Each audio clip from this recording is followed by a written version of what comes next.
L'histoire commence lorsqu'un gars était fâché contre Momo parce qu'elle ne lui avait pas donné d'argent et ne le laissait pas s'approcher d'elle. Ils finissent par se battre, mais le gars décide de la laisser tranquille. Ce type était le premier petit ami de Momo, mais ses horribles amis ne sympathisent pas avec elle. Elle n'aimait ce gars que parce qu'il ressemblait à un certain Ken Takakura. Elle veut trouver un gars comme Ken et cherche quelqu'un pour la réconforter.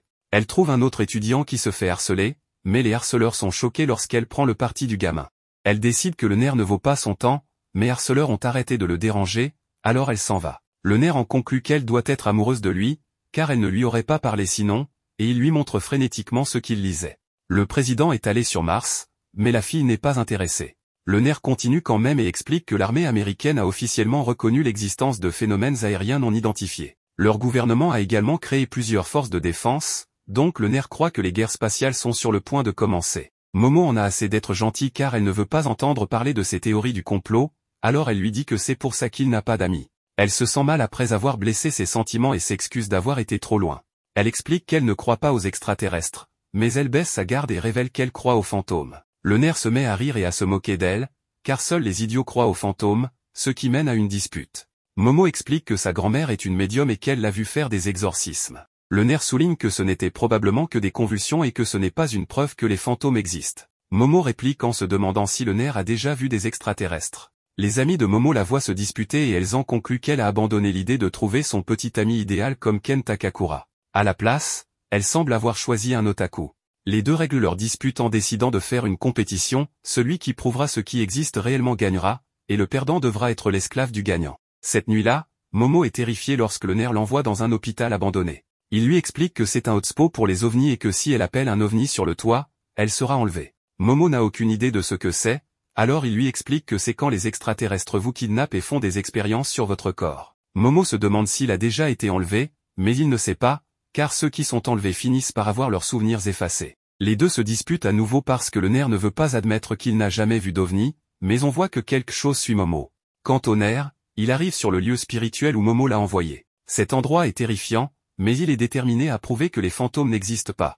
Il est horrifié lorsqu'il entend un bruit étrange, alors il annonce bruyamment sa présence. Momo explique que parler fort est la chose la plus dangereuse à faire, alors le gamin en déduit que Momo a de l'expérience avec les fantômes. Il s'avère que Momo n'en a jamais vu, alors il commence à se disputer à nouveau. Momo explique qu'elle croit juste sa grand-mère, et c'est tout ce qu'elle a après la mort de ses parents. Le nerf commence à se montrer gentil, alors Momo explique à quel point sa famille est étrange. Ils l'ont toujours obligée à faire un rituel de chance avant de sortir, et elle devait le faire tout le long du chemin vers l'école. Cela a bien sûr conduit à ce qu'elle se fasse harceler sans relâche, et cela lui a fait le plus mal lorsque le garçon qu'elle aimait s'est moqué d'elle. Sa grand-mère se mettait en colère si elle ne faisait pas le rituel, alors Momo la détestait. Momo n'a pas parlé à sa grand-mère jusqu'à récemment, et elle a arrêté de faire le rituel. Momo a fini par réaliser que ce qu'elle détestait vraiment, c'était la façon dont le garçon qu'elle aimait s'était moqué de sa grand-mère. Elle aimait sa grand-mère de l'avoir recueillie, et c'est pourquoi elle croit aux fantômes. Momo veut savoir pourquoi le nerf croit aux extraterrestres,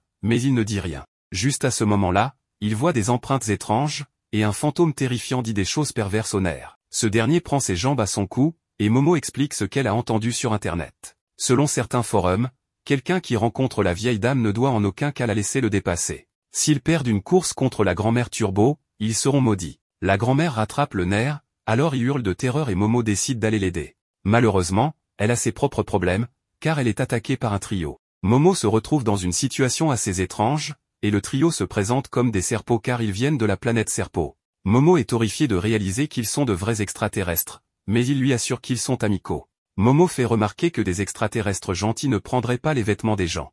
Les extraterrestres la rassurent en disant qu'ils ont pris soin de ses affaires, mais Momo voit qu'ils ont tout déchiré en lambeaux.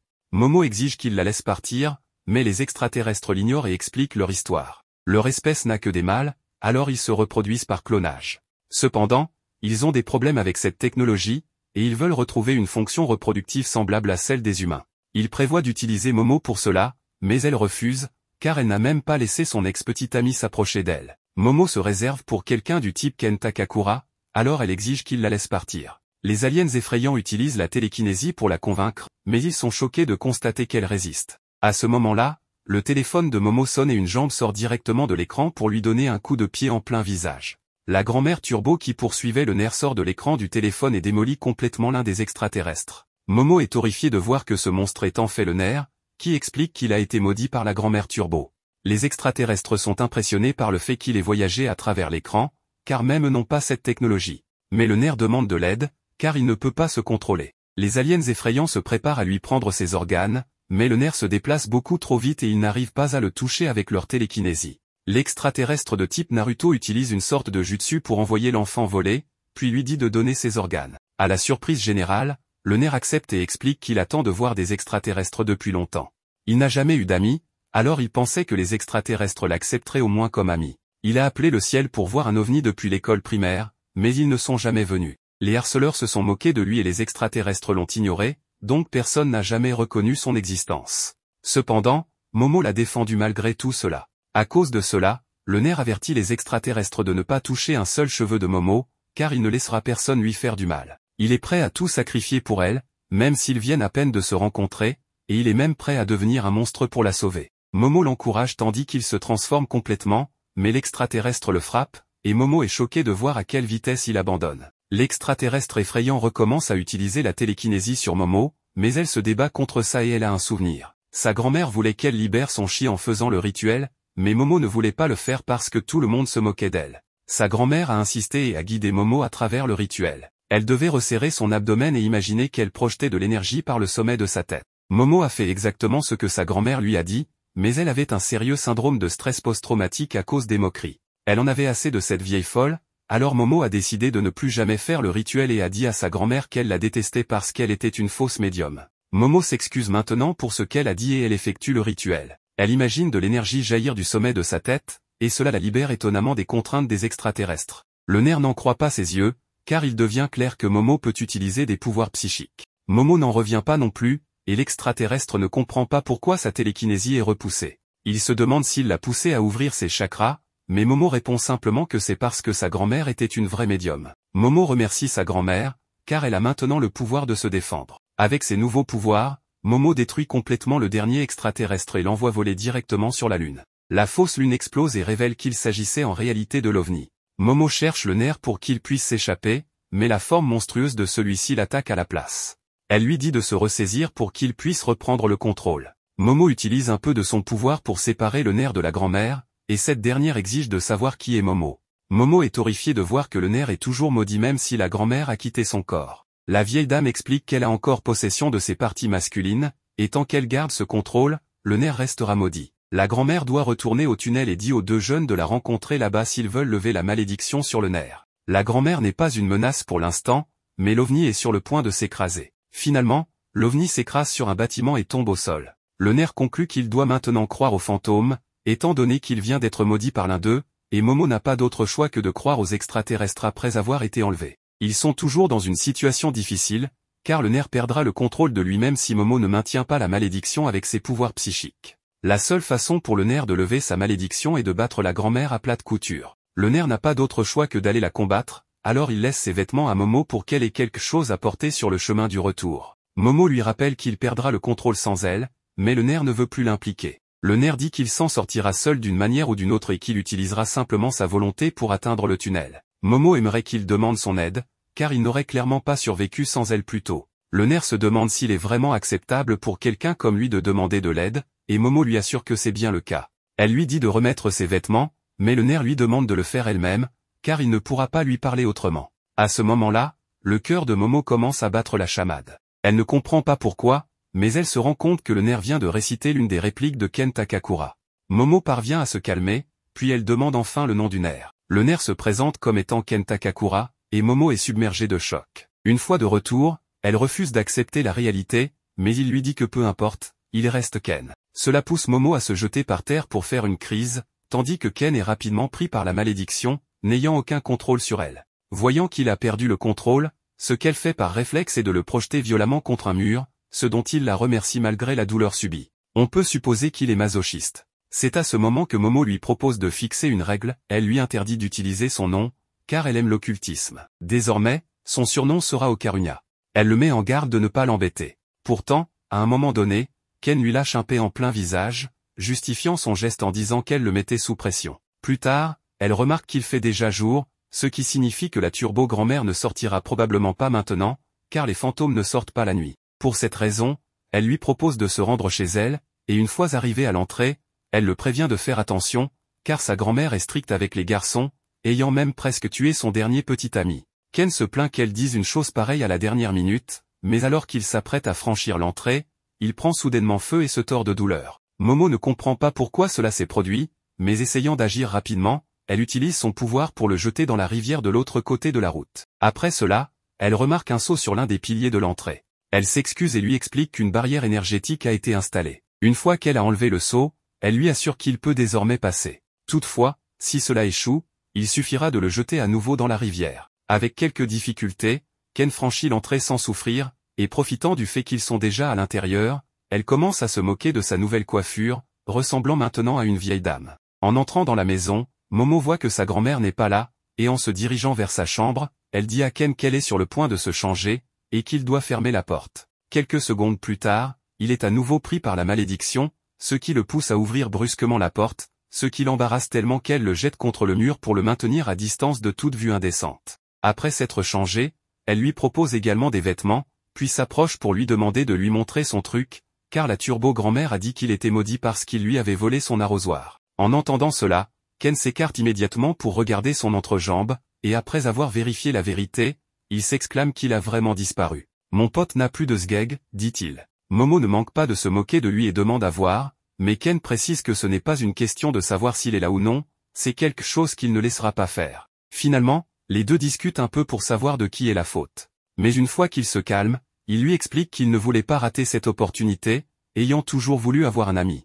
Il ne voulait pas laisser passer cette chance et c'est pour cela qu'il lui a parlé désespérément, mais il considère qu'ils vivent dans des mondes différents, qu'une personne comme lui n'a pas le droit de lui parler. Il s'excuse alors de l'avoir impliqué dans une affaire dangereuse et lui suggère qu'elle peut l'ignorer à nouveau une fois que ce problème sera réglé. Après l'avoir écouté, Momo lui dit que c'est ce qui la dérange chez lui, il suppose des choses sur les autres et tire des conclusions par lui-même. C'est pour cela qu'il n'a pas d'amis, parce qu'il les repousse. Elle s'approche alors pour lui conseiller de ne pas dire des choses comme tu peux m'ignorer, mais plutôt qu'ils peuvent simplement discuter de choses occultes. Le voyant si silencieux, elle s'assoit à ses côtés et essaie de l'encourager, mais quelques secondes plus tard, Ken l'appelle laide, ce qui provoque une nouvelle confrontation entre les deux. Ken lui reproche d'être très désinvolte en mentionnant les faiblesses des gens comme si de rien n'était. Mais avant que la situation ne dégénère, une sonnerie se fait clairement entendre. Il pense que sa grand-mère est de retour, mais Momo le fait taire immédiatement, car elle n'avait jamais entendu cette sonnerie auparavant. La grand-mère lui avait dit qu'il y avait deux sonnettes, l'une pour les humains et l'autre pour les esprits maléfiques. Là, les deux voient une silhouette devant la porte, et Momo se rend compte que cela s'est produit parce qu'elle a retiré le talisman en papier de l'entrée. En le ramassant, elle propose à Ken d'aller le remettre en place, car si c'est un esprit maléfique, il brûlera comme lui l'a fait, et il n'y aura pas à s'inquiéter puisqu'ils pourront sortir des lieux. Il décide de sortir par la porte arrière pour jeter un coup d'œil, mais il ne voit pas l'esprit maléfique. Ce qui se passe ensuite, c'est que tout le terrain de la maison se retrouve enfermé par des murs de pierre, ce qui signifie qu'ils ont été piégés. Ken explique qu'il ne peut pas remettre le talisman à l'entrée, car la porte du sanctuaire est enterrée dans le mur, et ils ne pourront donc pas sortir de l'enceinte. Soudain, Momo se rend compte qu'elle saigne du nez, tandis que lui se trouve dans un état encore pire. En observant les environs, Momo devine que c'est le brouillard noir qui les blesse, et c'est à ce moment-là qu'elle voit l'esprit maléfique juste au-dessus, qui les a déjà repérés. Sans perdre de temps, il leur lance son énorme poing pour essayer de les écraser, ce que Momo évite de justesse, sauvant également Ken en le poussant. Cependant, le coup du monstre frappe violemment le mur de l'entrée,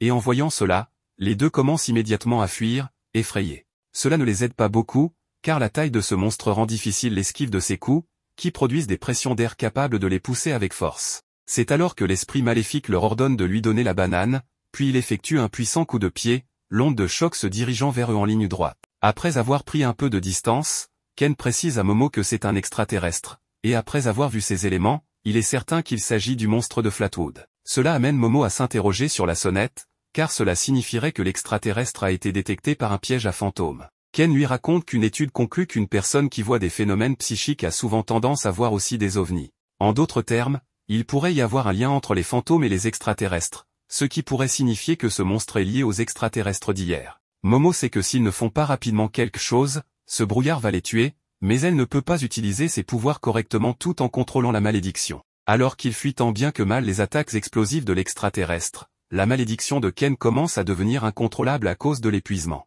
Mais quand Momo s'efforce davantage de la contenir, Ken regarde son bras, toujours maudit, et réalise qu'il peut le maîtriser. Après un bref moment de silence, il propose soudainement à Momo de se battre, disant qu'il a besoin qu'elle libère la malédiction. S'il s'agit d'un extraterrestre, il n'a pas peur et veut libérer la malédiction de son corps tout en gardant le contrôle de son esprit. En esquivant un autre des assauts du monstre, Momo lui rappelle qu'il n'a toujours pas maîtrisé ce pouvoir, mais elle lui fait comprendre que s'il a de la chance, il pourrait être capable de contrôler le pouvoir de la grand-mère. Acceptant de prendre le risque, elle libère la malédiction, ce qui fait que Ken se laisse peu à peu consumer par elle. Juste à ce moment-là, un autre coup du monstre se dirige vers eux, mais au milieu de l'explosion, Ken parvient à canaliser la malédiction, en ressortant indemne avec cette nouvelle transformation. Avec ce nouveau pouvoir, Ken remarque qu'il déborde de puissance, mais il est déprimé, ce qui ne plaît pas du tout à Momo. Ken lui rappelle qu'il est maladroit, ce qui énerve Momo car elle lui avait dit de ne pas dire ça.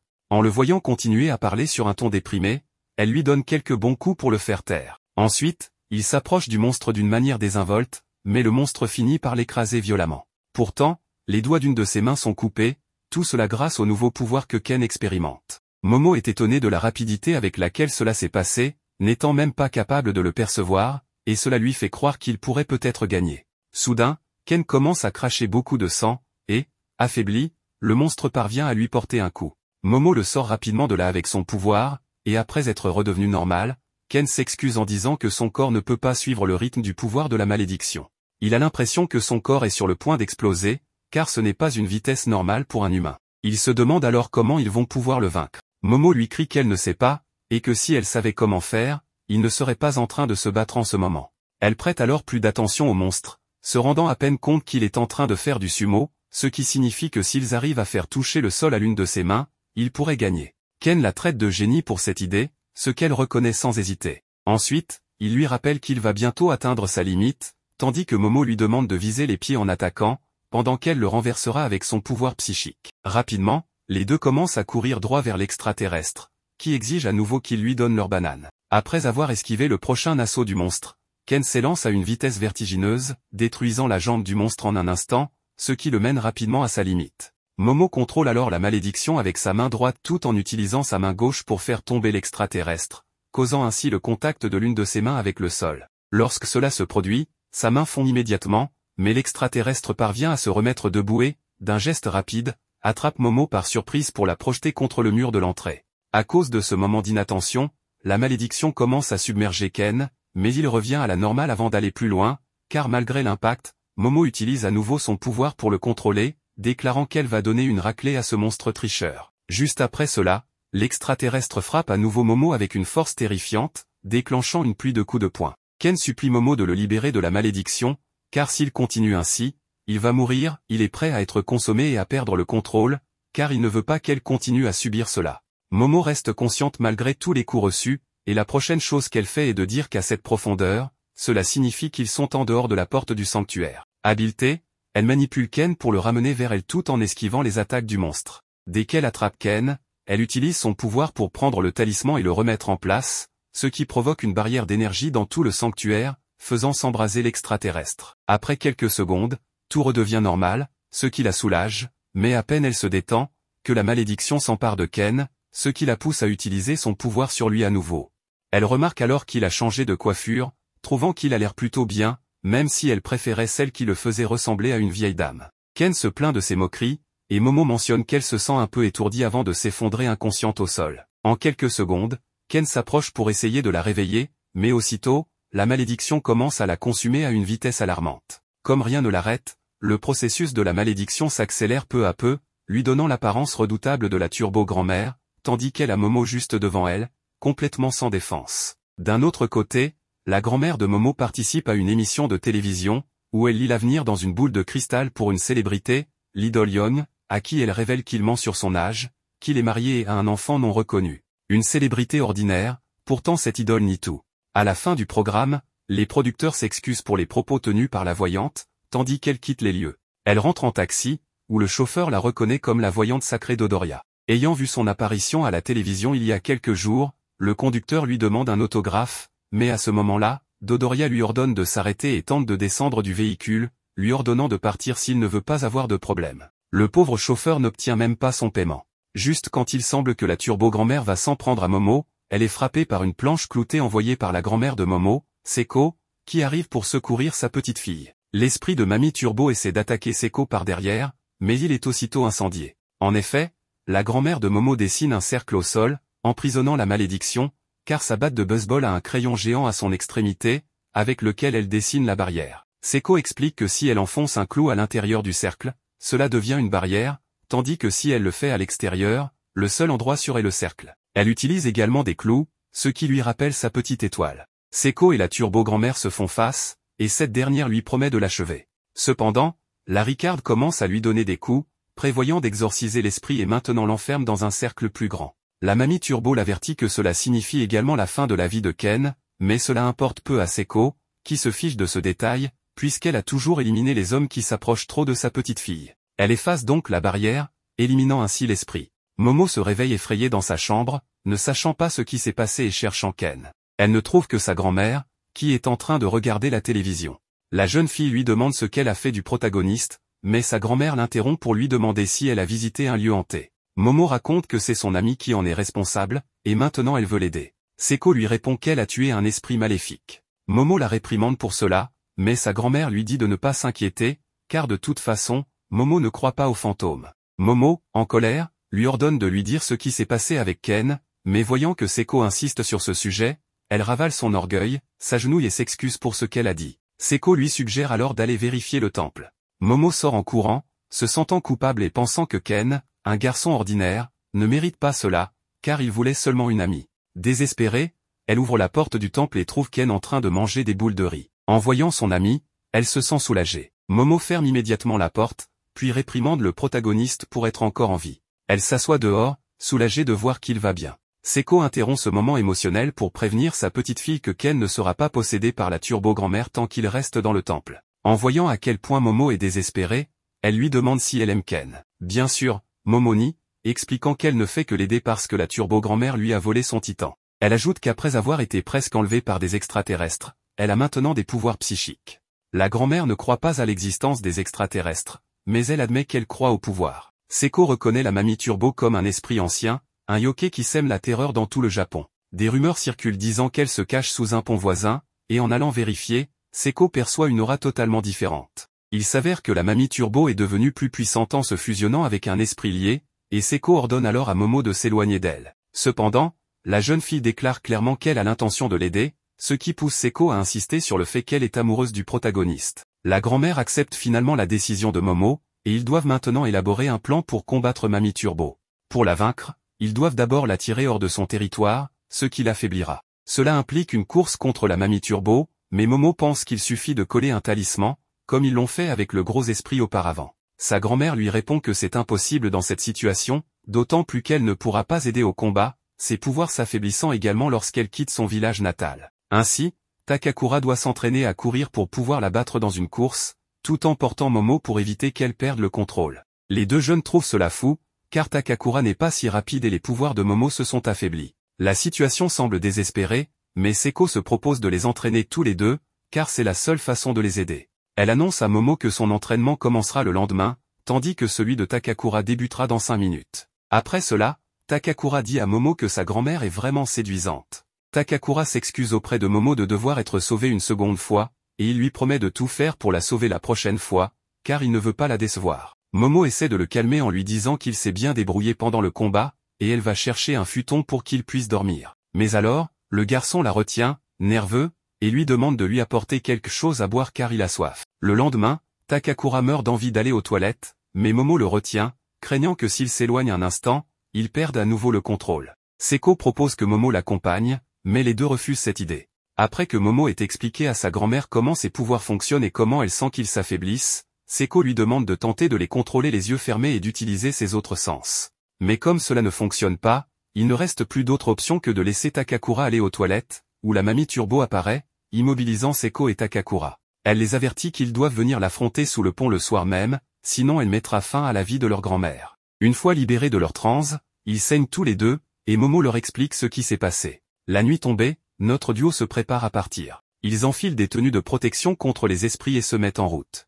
Avant de partir, Seiko embrasse Momo et lui demande de ne pas faire quelque chose de dangereux. Momo promet à Takakura qu'elle éliminera la mamie Turbo, car elle ne permettra pas qu'on fasse du mal à la seule famille qui lui reste. Et ainsi, nos héros se dirigent vers la confrontation finale avec la mamie Turbo. Momo et Okaru arrivant dans le tunnel abandonné où réside la grand-mère Turbo. En tentant de la contenir, ils découvrent que l'esprit est beaucoup plus puissant que ce qu'ils avaient prévu. Même lorsqu'Okaru décide de se transformer pour l'affronter, il ne peut pas le faire, démontrant le désavantage dans lequel il se trouve. À la surprise des deux, la grand-mère Turbo lui rend son chili, levant ainsi la malédiction. Cela s'avère être un retournement inattendu, car l'esprit semble surpris qu'Okaru soit capable d'utiliser ses pouvoirs de manière volontaire. Bien que la malédiction disparaisse, la grand-mère Turbo reste déterminée à les dévorer. C'est à ce moment-là que Momo se souvient de ce que sa grand-mère a dit. Elle réalise que l'esprit ne peut pas résister au défi. C'est là que la stratégie mentale entre en jeu, car Momo défie la grand-mère Turbo à un jeu de chat. La seule règle est que la grand-mère Turbo doit compter 10 minutes avant de commencer. Ce plan semble simple, mais les deux sous-estiment l'astuce de l'esprit. Avec sa nature rusée, elle commence à compter de manière arbitraire, en sautant des limites et en attaquant Momo avant le prévu. Cela met Momo dans une situation critique, voyant sa compagne en danger. Okaru ne perd pas de temps et décide de prendre une décision audacieuse, il attaque, provoquant l'esprit pour se faire posséder afin de s'en débarrasser. Ce moment est à la fois comique et stratégique, révélant à quel point Okaru peut être imprévisible lorsqu'il est acculé. Ce que la grand-mère Turbo ne s'attendait pas à ce que, en possédant Okaru, Momo puisse utiliser ses pouvoirs pour la contenir. Quand il semble que nos héros reprennent le dessus, la grand-mère Turbo décide d'appeler l'esprit lié, qui se révèle être un énorme crabe. L'apparition de cette créature complique encore plus la situation, augmentant la tension et laissant nos protagonistes dans un désavantage encore plus grand. Après l'apparition du gigantesque esprit en forme de crabe, les deux protagonistes se retrouvent à fuir, essayant de survivre face à une force qui semble hors de leur contrôle. Malgré l'intensité du moment, Okaru montre son ingéniosité et décide une fois de plus d'utiliser les pouvoirs de la grand-mère Turbo. Cette ressource leur permet de gagner un peu de temps et de distance tout en fuyant dans les rues de la ville. Pendant la poursuite, Momo montre une fois de plus sa capacité à penser rapidement sous pression. Elle a une idée ingénieuse pour arrêter le crabe, l'emmener dans un sauna, oui, spécifiquement dans un endroit avec des eaux thermales. Son plan est simple mais efficace, utiliser l'eau chaude pour cuire ou au moins ralentir le crabe en profitant de ses propriétés physiques pour contrer l'esprit.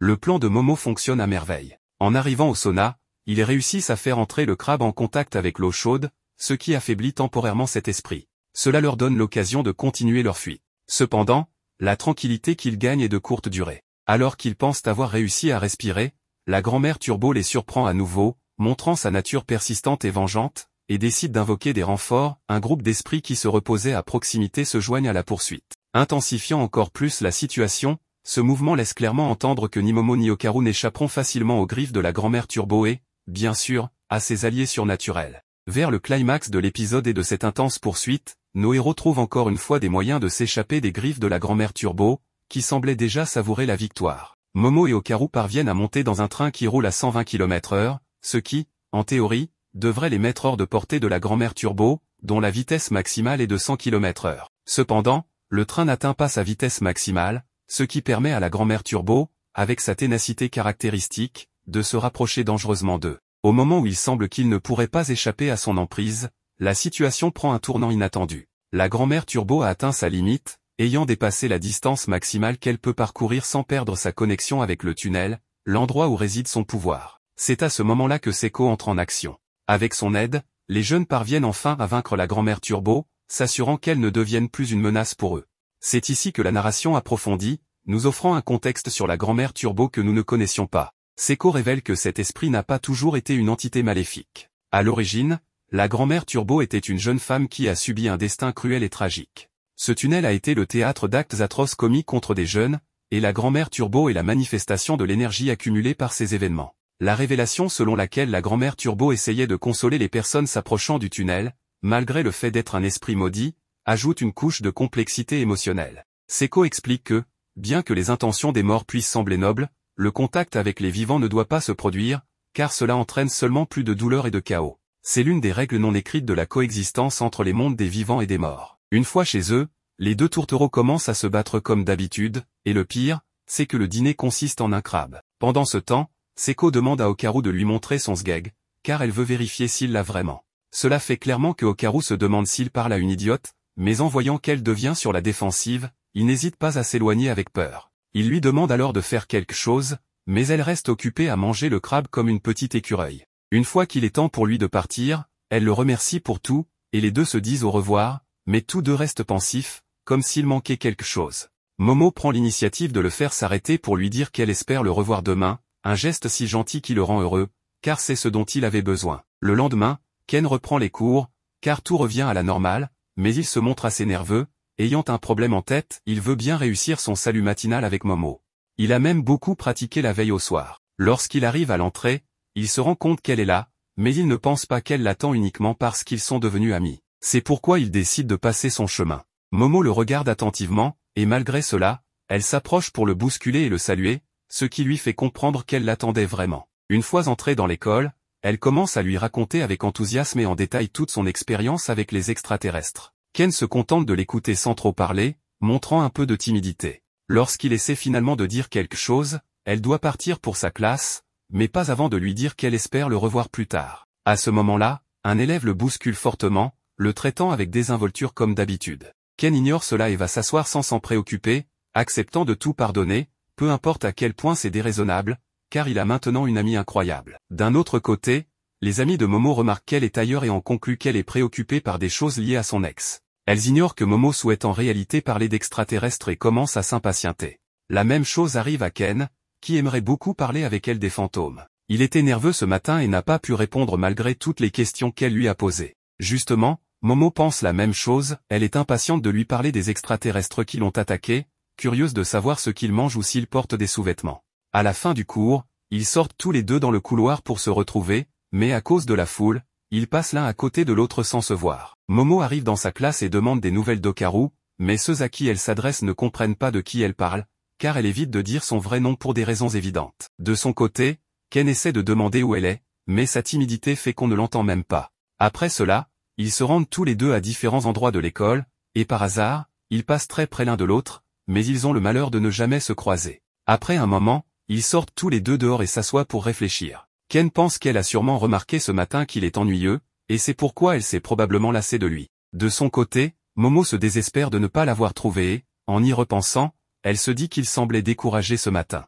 Elle suppose donc qu'il ne se sent peut-être pas à l'aise qu'on lui parle autant et se reproche de ne pas avoir pensé à ses sentiments. Peu à peu, il commence à se blâmer et à se dire qu'ils ont fait quelque chose de mal. Ensuite, il se lève et se dirige vers l'intérieur de l'école, sans se rendre compte qu'ils empruntent le même chemin, ce qui les fait se heurter. En plus de cela, leurs lèvres se frôlent un instant. Ils se reprochent mutuellement ce qu'ils font là, mais après s'être calmés, ils finissent par comprendre qu'ils se cherchaient mutuellement et qu'ils pensaient que l'autre ne voulait pas le voir. Cela dissipe leur malentendu, mais, soudain, les amis de Momo les interrompent, déclarant qu'ils viennent de s'embrasser et qu'ils ont quelque chose ensemble. Face à ces accusations absurdes, Momo le nie fermement, précisant qu'elle n'embrasserait jamais ce crétin, ce qui pousse Ken à lui répondre de la même manière. En quelques minutes, ils se disputent vivement, puis chacun part de son côté. En voyant cela, Miko et Ken se convainquent que les deux sont vraiment proches.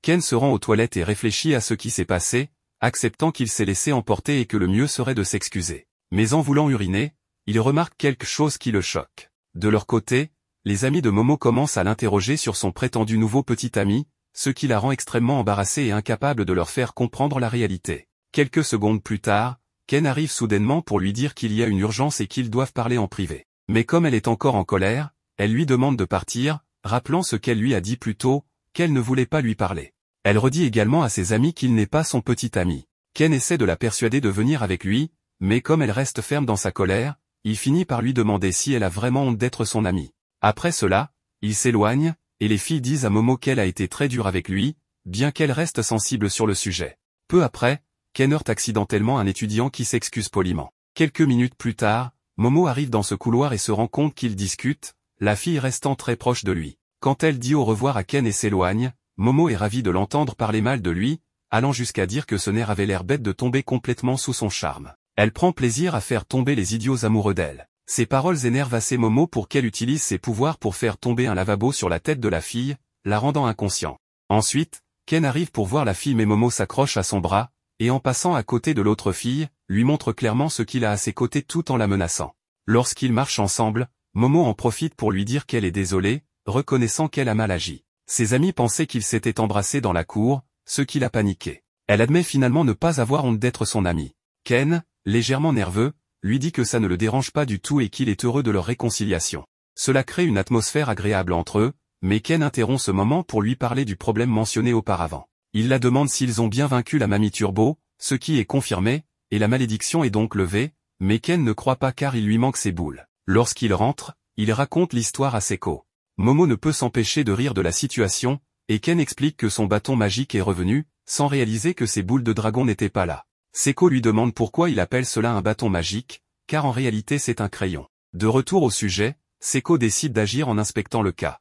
En préparant le rituel, il place un talisman sur une poupée et, sans attendre, Seko frappe Ken avec son grand éventail. Momo remarque qu'à chaque coup, l'aura de Ken change brièvement. Seko lui explique que dès que l'aura change, il doit l'extraire, car elle ne lui appartient pas mais est quelque chose d'externe. Ils réussissent à extraire l'aura, mais elle s'échappe immédiatement de ses mains. Seko lui dit de ne pas s'inquiéter et se concentre sur la poupée de chat qui s'embrase, et le chat s'anime soudainement pour s'enfuir. Seko leur ordonne de le capturer, et il fouille la maison. Momo utilise ses pouvoirs psychiques pour détecter l'aura du fantôme et le capturer avec ses mains spirituelles. Lorsqu'ils arrivent à la chambre où se trouve le chat, il les insulte et leur demande de le relâcher. Ken, impressionné par l'évolution des pouvoirs de Momo, reste néanmoins diverti par l'attitude agressive du chat, qui lui semble adorable. Seko leur explique que ce chat est la mamie Turbo. Elle leur révèle que lorsqu'elle était en train de brûler sous la technique de barrière, elle s'est transformée en esprit pour entrer dans le corps de Ken. Elle comptait s'y cacher pour récupérer son pouvoir spirituel et tous les tuer lorsqu'elle serait assez puissante. Momo lui rappelle qu'elle n'a plus le contrôle, donc elle doit faire gaffe à ce qu'elle dit. Ken exige alors que la mamie lui rende ses paires de boules, sinon elle ne peut pas fuir. Mais la mamie détendue, les avertit que la tuer signifie la perte permanente de ses boules de dragon. Enragé, Ken subit soudainement une transformation en sa forme maudite. Seko lui explique que l'éventail a expulsé sa conscience mais que ses pouvoirs sont restés dans son corps. Terrifiée, la mamie Turbo commence à trembler en comprenant sa situation, Seko lui inflige alors une série de claques en guise de leçon. Après tout cela, Ken revient à la normale, ne comprenant pas comment il a pu se transformer seul. Enfin, Momo dit à Seko d'arrêter et propose une trêve avec la mamie Turbo, si elle rend ses boules, ils restaureront son pouvoir. Elle accepte malgré quelques réticences, mais révèle que les boules ne sont pas là, car elles se sont perdues. La nouvelle laisse tout le monde paralysé, avec un autre problème à résoudre. Ken et Momo s'éloignent de la zone proche de la gare, car elle est près de l'endroit où ils ont vaincu Mamie Turbo. Elle leur explique que ces boules sont enveloppées dans une membrane d'énergie spirituelle et qu'il s'agit de boules dorées brillantes d'environ 5 cm de diamètre. Tous deux se plaignent car ils les cherchent depuis un bon moment, et Momo doute qu'ils puissent trouver quelque chose d'aussi petit. Cela pousse Mamie Turbo à leur dire qu'ils les ont peut-être déjà trouvés. Il se trouve qu'une puissante force vitale réside à l'intérieur de ces boules, les fantômes et les yokais sont attirés par ce genre de choses, car ils croient qu'ils pourront revivre s'ils collectent des objets ayant une forte énergie vitale. C'est aussi pour cette raison que les esprits malins attaquent les humains pour essayer de voler leur force vitale. Momo demande si cela n'est pas très mauvais, car si quelqu'un a déjà pris ces boules, ils n'ont aucun moyen de les retrouver. À cela, Mamie Turbo répond que ça ne lui importe absolument pas, en se montrant très détachée. Cette attitude pousse Momo et Ken à lui donner des coups de pied sans relâche, en la rendant responsable de tout ce problème. Ensuite, ils rentrent chez eux et racontent leur échec à Seko, qui leur dit qu'elle va demander à ses amis s'ils ont des informations sur les boules. Elle rappelle également à Ken qu'il possède toujours le pouvoir de Mamie Turbo en lui. Bien qu'il ne semble pas incontrôlable en ce moment, c'est tout de même un pouvoir dangereux. Elle lui conseille donc de rester en retrait jusqu'à ce qu'ils aient trouvé une solution. Le lendemain, Ken, en arrivant à l'école, se dirige vers sa classe où des camarades l'arrêtent pour lui demander s'il sort avec Momo. Quand Ken leur répond que non, l'un d'eux lui demande de bien vouloir la lui présenter, car il a toujours voulu être ami avec elle, en ajoutant qu'elle est très mignonne. En entendant cela, Ken ouvre de grands yeux, car il n'avait jamais pensé que Momo était mignonne. Il était seulement heureux d'avoir fait sa première amie. Mais en y réfléchissant bien, il trouve qu'elle est effectivement très jolie. Il se corrige cependant rapidement en se rappelant qu'elle n'est qu'une amie et qu'il ne devrait jamais penser qu'elle est mignonne, jugeant cette pensée inappropriée. À ce moment-là, un autre camarade, Soyo, lui demande s'il a couché avec elle, car il y a une rumeur selon laquelle elle est facile. Ken change immédiatement d'attitude et lui demande qui a diffusé cette rumeur. Comme l'autre refuse de répondre, Ken le saisit par le col. Bien que ce garçon n'apprécie pas l'attitude de Ken, celui-ci commence peu à peu à libérer le pouvoir de Mamie Turbo, lui demandant de répondre sous une grande pression. Le garçon, effrayé, finit par admettre que ce n'est pas lui qui a propagé la rumeur. Après quelques secondes, Ken reprend son calme et s'excuse, puis retourne à son siège. Peu de temps après, Mamie Turbo apparaît depuis son sac et le salue en remarquant qu'il passe un mauvais moment. Ken la remet rapidement dans son sac pour se précipiter dans un couloir désert, où il lui demande ce qu'elle fait ici, puisqu'elle était censée être isolée dans la maison de Momo. Elle lui explique que Seko a dit qu'un chat doit agir librement, car de toute façon elle ne pouvait rien faire. Plus important encore, elle sent qu'il traverse des difficultés et pense que ce pouvoir est un fardeau pour quelqu'un comme lui. C'est pourquoi elle lui propose de retourner en lui promettant que dès qu'elle récupérera ses pouvoirs, elle le laissera en paix. Ken est irrité par cette suggestion, car elle devrait d'abord lui rendre ses boules. Avant qu'elle ne puisse continuer à parler, il la remet dans le sac dès qu'il entend la voix de Momo.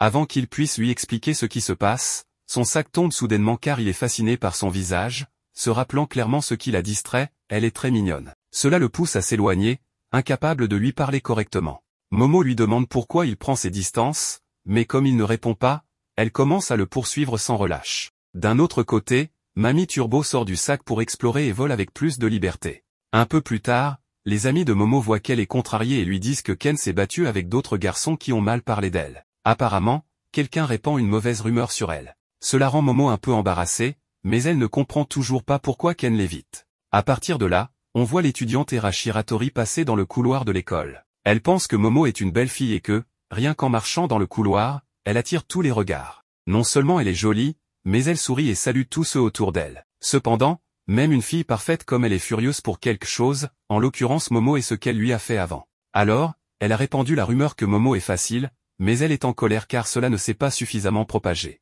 Selon elle, personne ne comprend que cette fille est un démon. Lors de l'accident, elle l'a clairement vu, Momo avait une aile de démon qui poussait dans son dos.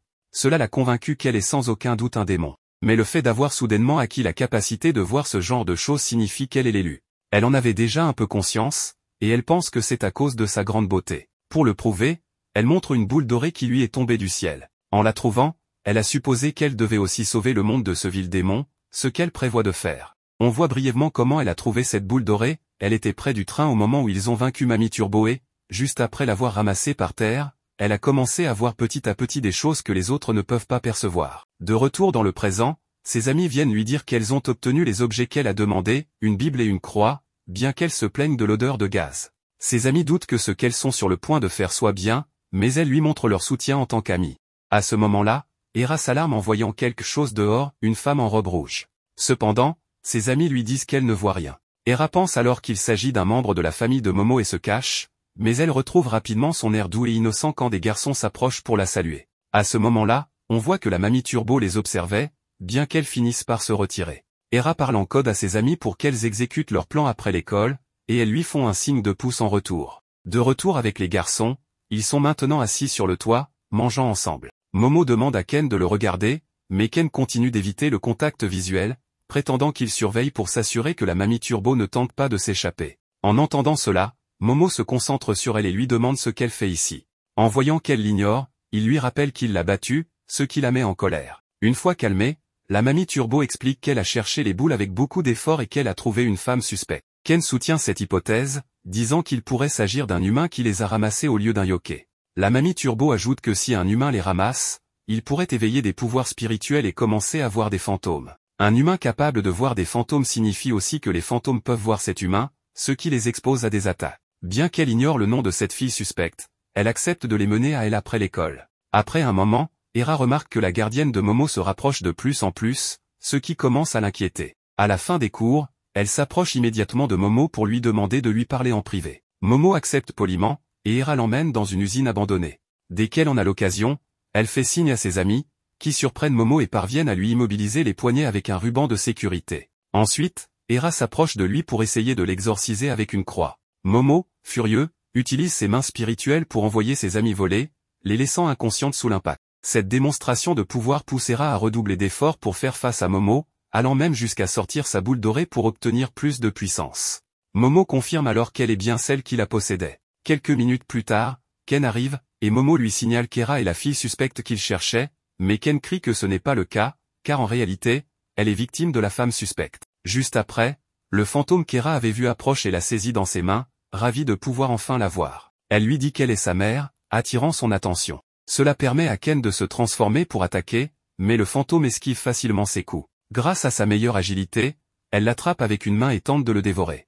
Momo essaie de l'arrêter avec son pouvoir, mais comme elle ne peut pas utiliser ses mains, elle a beaucoup de mal à le contrôler. Le fantôme effectue une rotation agile, projetant Momo contre des objets et, sans être interrompu, dévore complètement Ken. Puis elle reporte son attention sur Era et lui fait savoir qu'elle a attendu plus de 10 ans pour pouvoir la voir. Cela pousse Era à douter qu'il s'agisse d'une parente de Momo. Le fantôme lui rappelle qu'elle l'a appelée « maman » ce jour-là et lui demande de l'appeler ainsi de nouveau. À peine capable de comprendre ce qui se passe, Era pense que Momo combat ce démon et lui propose de s'allier. À ce moment, la Mamie Turbo sort des décombres et utilise un téléphone. Après quelques recherches, elle explique à Momo que ce fantôme est sans aucun doute l'acrobate à la chevelure soyeuse. Cependant, Momo la critique parce que le téléphone est celui de son ami Miko, ce qui signifie qu'elle l'a volé. À ce moment, Hera déclare à Silky qu'elle est l'élue et qu'elle va donc éliminer des monstres comme elle. En entendant cela, Silky la dévore complètement, puis blâme Momo d'avoir incité Hera à devenir une délinquante.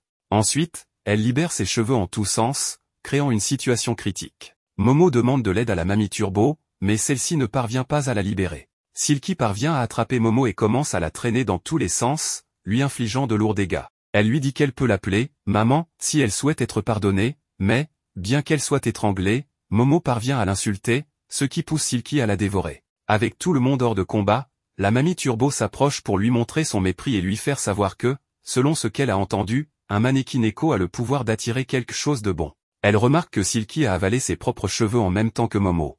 Soudain, une flamme bleue violente jaillit de sa bouche, l'enveloppant complètement et brûlant à grande vitesse. La mamie Turbo explique que le chapelet que cette fille tenait était en réalité un briquet et que Momo a mis le feu à ses cheveux avec ce briquet. Il ne devrait rien rester à brûler dans son estomac, mais elle a mangé ses propres cheveux par accident.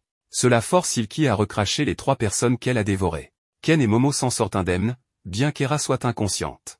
Maintenant réunis, ils se préparent à contre-attaquer contre cette puissante créature. Momo, Ken et la jeune Hera, inconsciente, se trouvent dans une situation critique dans un entrepôt, face à la terrifiante femme aux cheveux lisses. La poursuite commence rapidement, le yokai cherchant à les atteindre. Ses mouvements acrobatiques en font une ennemie imprévisible, se déplaçant facilement sur le plafond et les murs de l'entrepôt. La situation se complique encore, car Momo et Ken doivent protéger Hera, qui est restée inconsciente après avoir été avalée dans l'épisode précédent. Ken tente de se défendre, mais ses premières attaques sont inutiles contre la vitesse et l'agilité de Silky. Dans un tournant intéressant, Momo demande à Ken de lui faire confiance et de suivre sa stratégie. L'idée de Momo est assez ingénieuse, elle attire la femme acrobatique pour qu'elle se déplace frénétiquement partout, utilisant ses propres cheveux comme un piège.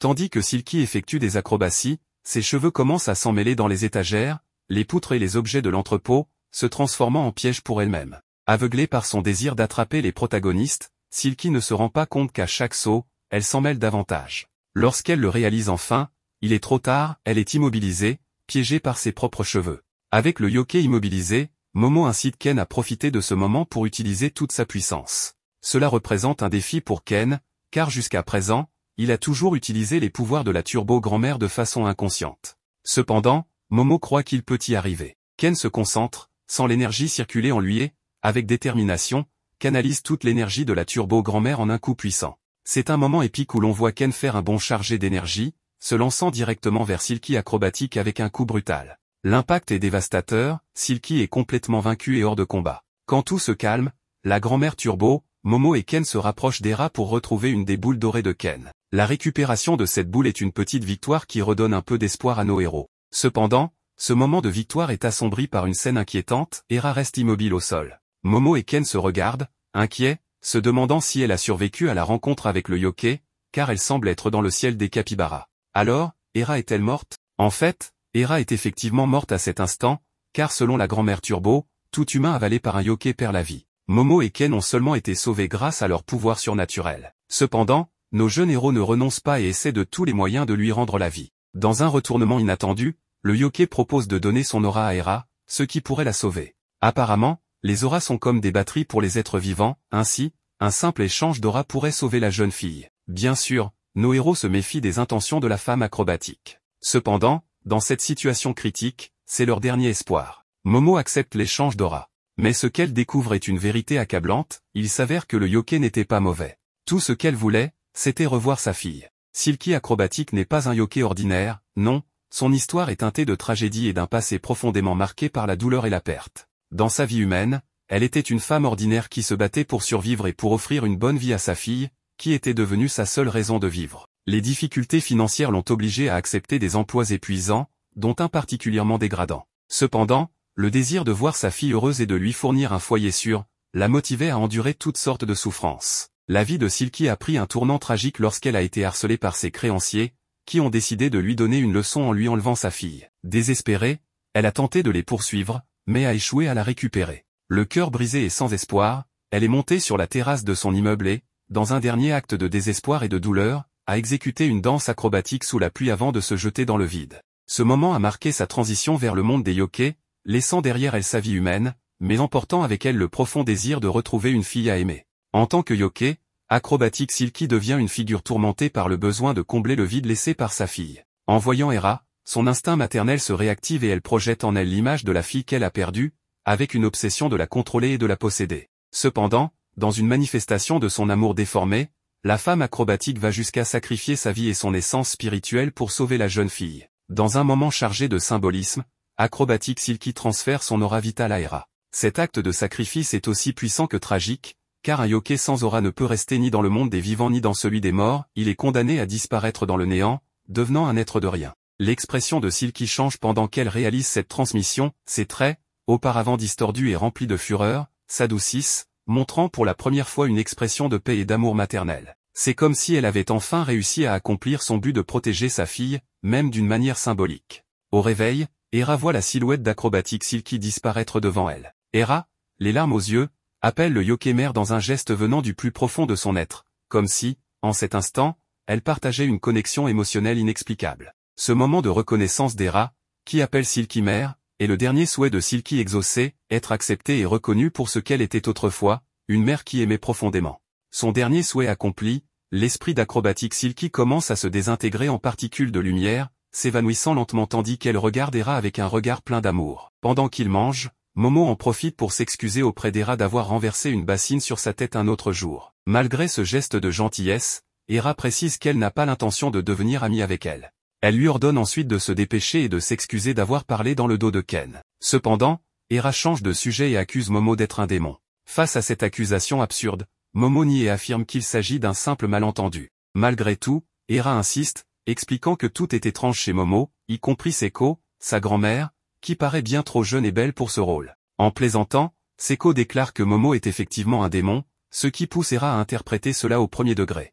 Elle déclare alors que Momo est à la tête d'une organisation démoniaque ayant pour but de détruire le monde. Momo répond qu'elle n'a pas autant de pouvoir, affirmant que sinon, elle aurait déjà fait exploser la tête d'Hera depuis longtemps. Les deux commencent alors une dispute verbale tout en continuant de manger leur ramen. Hera, persuadée de ses propres capacités, déclare avoir été choisie pour sauver le monde grâce à sa beauté, avant de quitter la table, laissant Momo perplexe. Seko, pour sa part, prend le parti d'Hera, ce qui énerve Momo, qui insulte Seko en la traitant de vieille maudite. Hera revient ensuite pour parler avec Ken et lui demande pourquoi, malgré qu'il soit un démon, il l'a sauvé tant de fois. Momo intervient pour dire que Ken n'est pas le démon qu'Hera pense. De son côté, Ken explique qu'il agit simplement par principe, s'il y a des gens en détresse, il se doit de les aider. Cette réponse surprend Hera, qui voit en lui une bonté humaine. Elle promet alors de libérer Ken de l'emprise de Momo.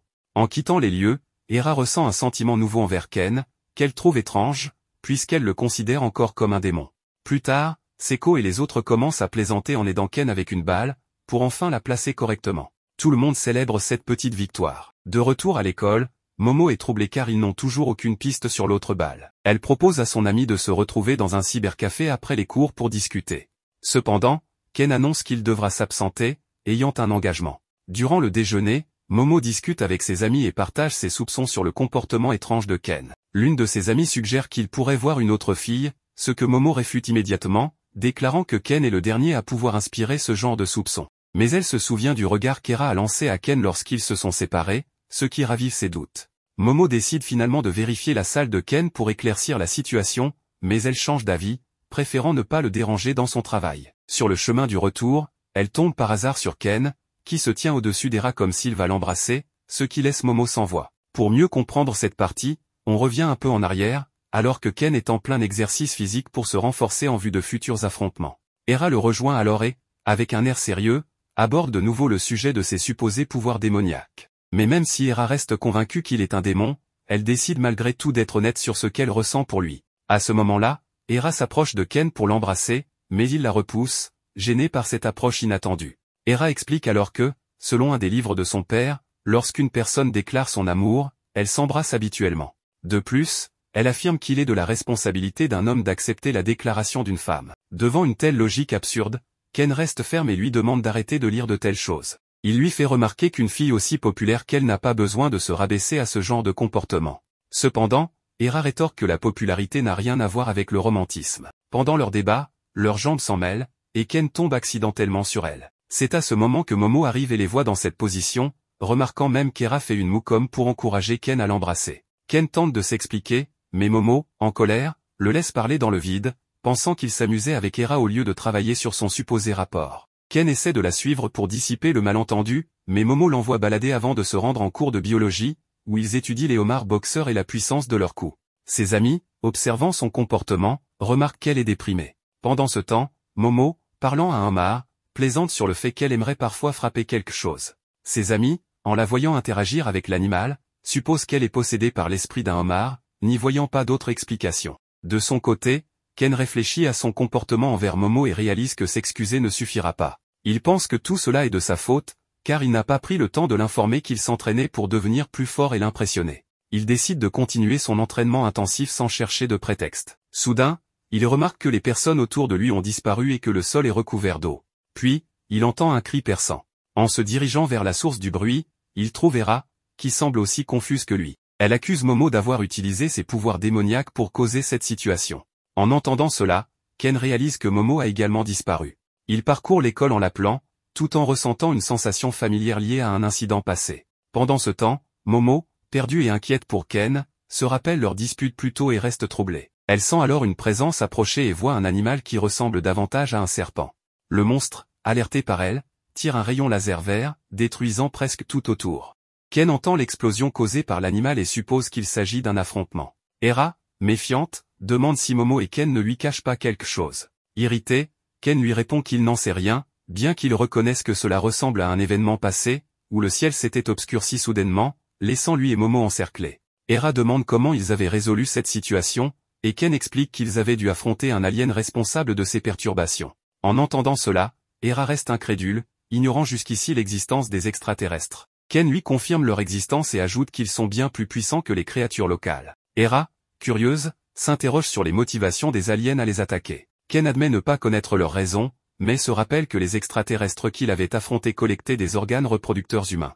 Leur conversation est interrompue par l'attaque d'un monstre étrange. Utilisant une vitesse phénoménale, Ken parvient à sauver Hera de l'attaque du monstre. Ensuite, il lui demande de partir pour ne pas gêner le combat, ce qui la fait légèrement rougir. Gênée, elle lui demande d'arrêter de l'appeler ainsi, arguant qu'ils ne se sont même pas encore embrassés. Pendant ce temps, Ken est soudain attaqué par les mêmes extraterrestres qui cherchaient à capturer Momo. Il le projette au sol, surpris de le retrouver. Hera tente de l'aider en pointant un crucifix vers eux, mais Ken, conscient de leur puissance, lui demande de fuir. Il lui explique que leur cible principale est les femmes, car ils recherchent un organe reproducteur pour leur espèce. Les extraterrestres attaquent Hera avec une rafale qui la projette loin. Ils révèlent ensuite qu'ils veulent capturer la banane de Ken, ce qui l'indigne. Confus, ils demandent pourquoi ils veulent tant son Malakia. Les aliens expliquent que son pouvoir dépasse leur technologie, se référant en réalité à la capacité de la grand-mère Turbo, qu'ils trouvent utile pour leurs expériences. Ken tente d'expliquer que ce pouvoir vient d'une malédiction et non de sa biologie, mais il l'ignore et s'apprête à passer à l'action.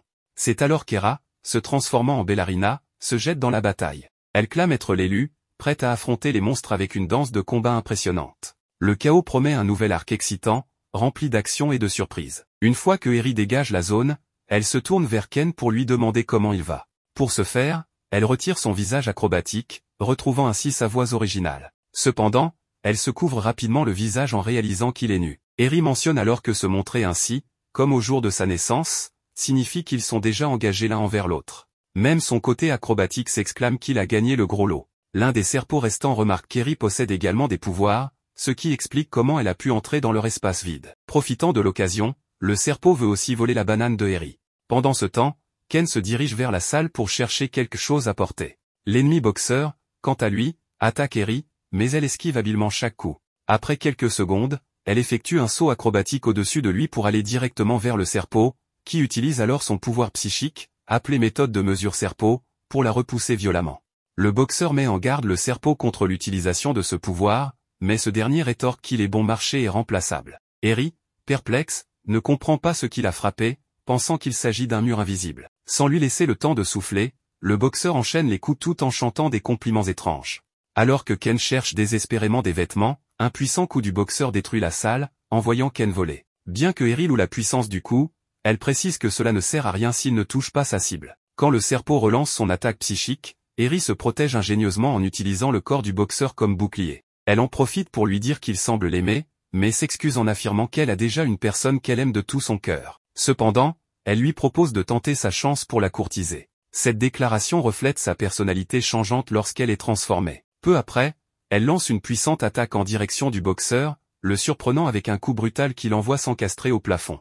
Alors qu'elle se concentre à nouveau sur le serpot, celui-ci utilise subitement son pouvoir psychique pour la projeter contre un mur et l'immobiliser. Eri, prise par surprise, réalise qu'il a cette fois réussi à lancer son attaque silencieusement. Le serpot note avec intérêt la présence de nombreux terriens dotés de pouvoirs paranormaux, y voyant un potentiel d'évolution important pour leur espèce.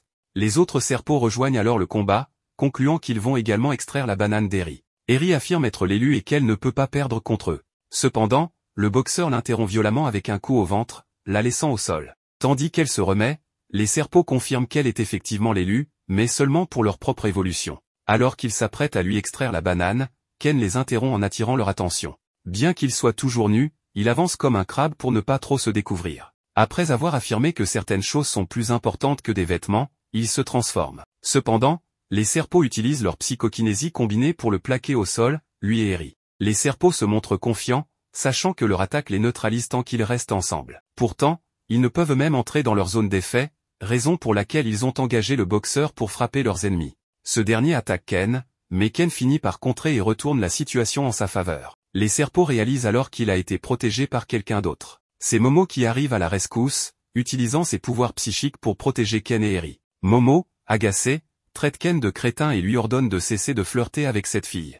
Avec Eri prête au combat, elle accepte à contre-cœur de s'allier à Momo, bien qu'elle ne l'apprécie pas.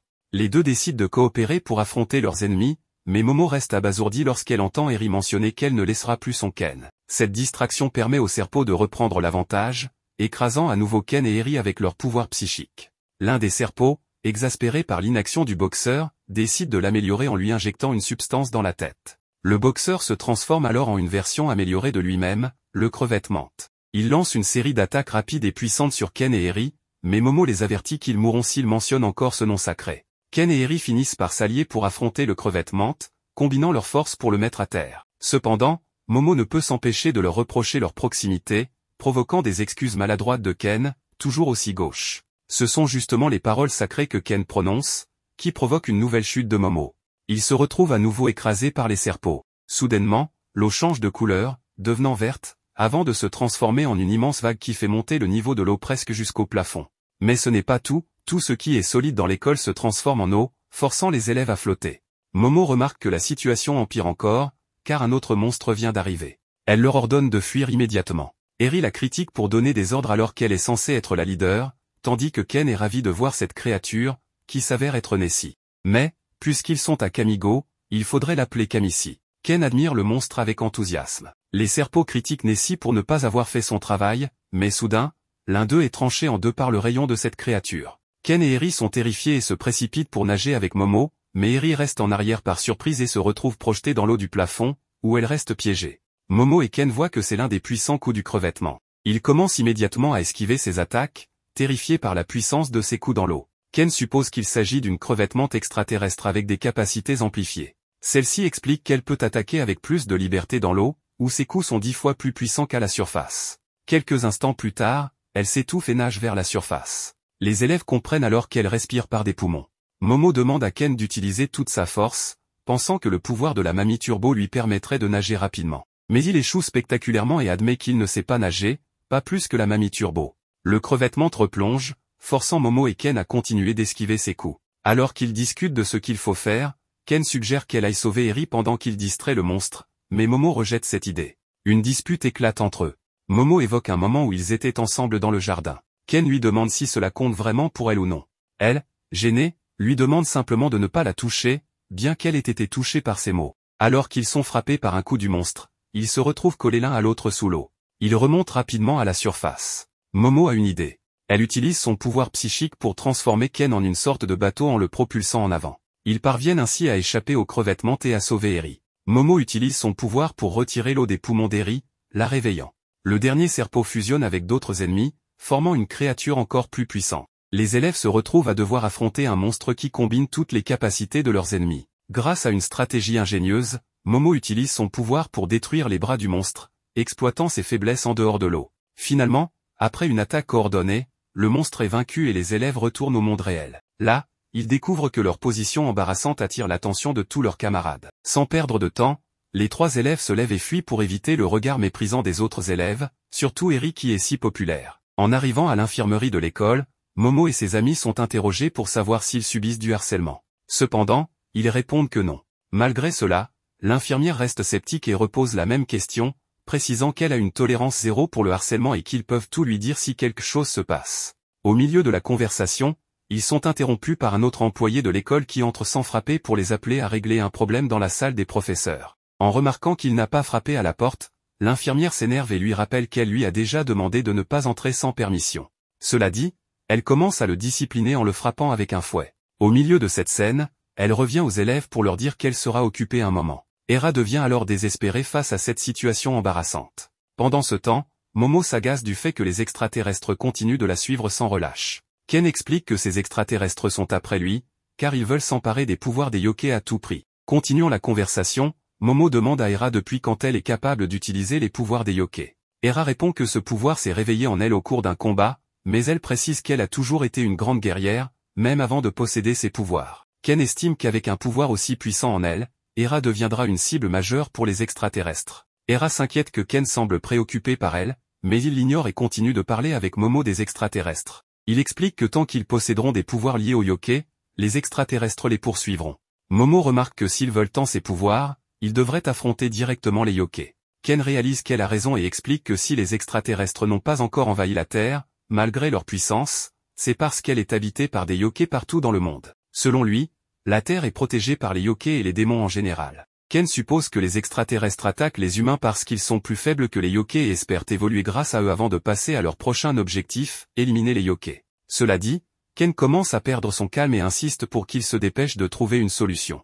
Momo, confuse par son récit désordonné, ne comprend rien à ce qu'il dit. Alors que les filles commencent à paniquer à nouveau, les amis d'Hera entrent dans la salle et sortent avec elle, pensant que Momo lui avait fait quelque chose. Après leur départ, Momo dit à Ken qu'elle est prête à entendre son explication sur ce qui s'est passé entre lui et Hera. Dans la suite de la discussion, Ken révèle qu'Hera a essayé de l'embrasser, ce qui a conduit à une altercation qui les a fait tomber au sol, créant une situation embarrassante que Momo a surprise. Bien que Ken tente de justifier la situation, Momo se moque de lui pour ses explications maladroites. Le climat reste tendu jusqu'à ce que des camarades de classe viennent interroger le trio.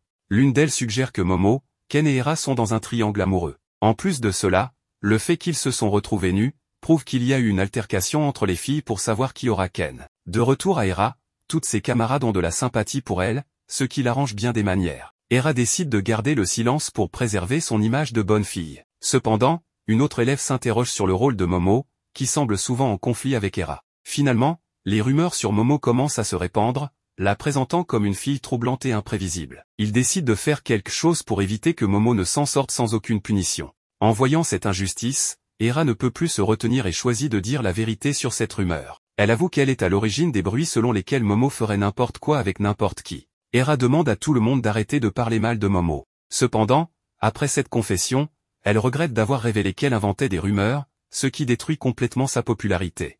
En voyant Hera dans cet état, Momo s'approche pour comprendre ce qui ne va pas. À ce moment-là, Tiktita réapparaît, montrant qu'il veut encore se battre. Mais il s'effondre, encore affaibli par leur combat précédent. Il se réveille dans la maison de Momo, où ses blessures ont été soignées. D'abord hostile, il essaie de les attaquer à nouveau. Cependant, en réalisant qu'ils ont pris soin de lui, Tiktita commence à pleurer, ému par cette gentillesse qu'il n'avait jamais connue auparavant. Reconnaissant, Tiktita promet de ne plus leur faire de mal. Plus tard, en discutant avec eux, il raconte que son fils est gravement malade et que le traitement coûte une somme énorme. Pendant qu'il explique son histoire, il utilise des mots de sa langue inconnue, ce qui complique la communication. Il explique aussi que son lieu d'origine ne paye pas bien, l'obligeant à chercher des devises étrangères. Pire encore, sa faiblesse physique l'empêche de faire le travail fourni par son pays, ce qui le force à accepter des tâches dangereuses et illégales. À cause de cela, son épouse est morte de la même maladie qui menace leur fils. Tiktita réfléchit alors au mal qu'il a causé aux humains, pleurant sur sa situation pathétique. En le voyant ainsi, Ken demande comment il pourrait l'aider. Ken suggère un sacrifice en lui donnant sa boule pour sauver son fils. Mais Momo rejette cette idée, jugeant cela excessif, et rappelle que le traitement nécessaire doit être régulier. Momo conclut que la seule solution pour Tiktita est de trouver un travail mieux rémunéré. Cependant, Tiktita répond qu'il est trop faible pour travailler. Ken décide donc de l'aider comme il peut. Hera propose de récupérer l'objet perdu de Ken plus tard, mais cette offre rend Momo jalouse, et elle lui dit de se taire. Malgré cela, Tiktita admet que Momo a raison, bien qu'il apprécie leur aide. Il décide de partir pour résoudre ses problèmes seul. Avant de partir, il remarque que le sang de Tic-Tita ressemble à un liquide blanc étrange. En testant avec du lait, il découvre que cette substance peut sauver son fils. Cependant, elle est trop diluée pour être efficace. Finalement, Seiko demande à un ami fermier, qui donne une vache à Tic-Tita pour l'aider. Tic-Tita les remercie avec émotion pour leur générosité, embarque dans un vaisseau spatial garé dans leur jardin, et s'en va en promettant de ne jamais oublier leur aide. Après cela, Momo demande à sa grand-mère Seiko si elle croit aux extraterrestres maintenant qu'elle en a vu un kidnapper une vache. Mais Seiko reste sceptique, pensant que Tic-Tita n'était qu'un kappa, une créature mythique. De retour chez eux, Momo demande de nouveaux uniformes. Seiko accepte d'en acheter pour Ken et Hera, mais refuse pour Momo à cause de son attitude. Elle finit par imposer une limite stricte à Momo. Alors que Momo obéit à contre-cœur, la sonnette retentit. En ouvrant, elle tombe sur un garçon nommé Gigi, qui la fait rougir légèrement. Ken demande qui il est, et Seiko répond qu'il est l'ami d'enfance de Momo, et aussi son premier amour.